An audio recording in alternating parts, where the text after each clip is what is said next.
Operation Kagar మళ్లీ మొదలైంది. కొద్ది రోజుల విరామం తర్వాత కూంబింగ్ తీవ్ర స్థాయిలో జరుగుతుంది. పాకిస్తాన్తో ఘర్షణల నేపథ్యంలో కర్రెగుట్టల్లో కూంబింగ్ చేస్తున్న సిఆర్పీఎఫ్ బలగాలను కేంద్రం వెనక్కి రప్పించింది. అయితే ఛత్తీస్గఢ్ రాష్ట్ర బలగాలు ఇప్పుడు కూంబింగ్ ప్రారంభించాయి. మరి మావోయిస్టులు ఇంకా కర్రెగుట్టలోనే ఉన్నారా? సురక్షిత ప్రాంతాలకు తరలిపోయారా? Take a look. Telangana, Chhattisgarh రాష్ట్రాల సరిహద్దుల్లో ఉన్న కర్రెగుట్టల్లో ఆపరేషన్ కగార్ మళ్లీ మొదలైంది.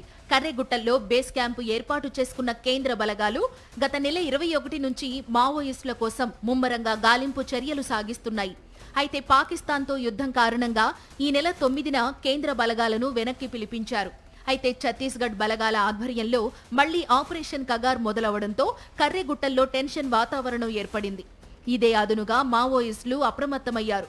కేంద్ర బలగాలు లేని సమయంలో కర్రెగుట్టల నుంచి సురక్షితమైన రహస్య స్థావరాలకు తరలిపోయినట్లు ప్రచారం సాగుతోంది.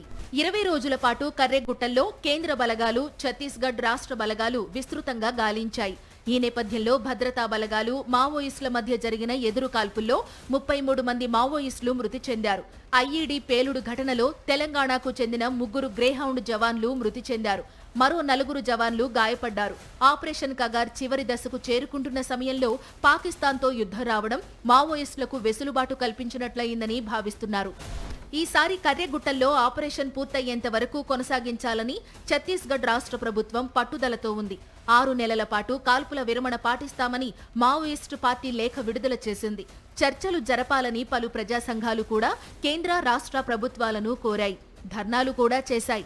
కానీ కేంద్ర, రాష్ట్ర ప్రభుత్వాల నుంచి చర్చల విషయంలో ఎలాంటి సానుకూల స్పందన రాలేదు. మావోయిస్టుల అంతమే లక్ష్యంగా భద్రతా బలగాలు ముందుకు కదులుతున్నాయి.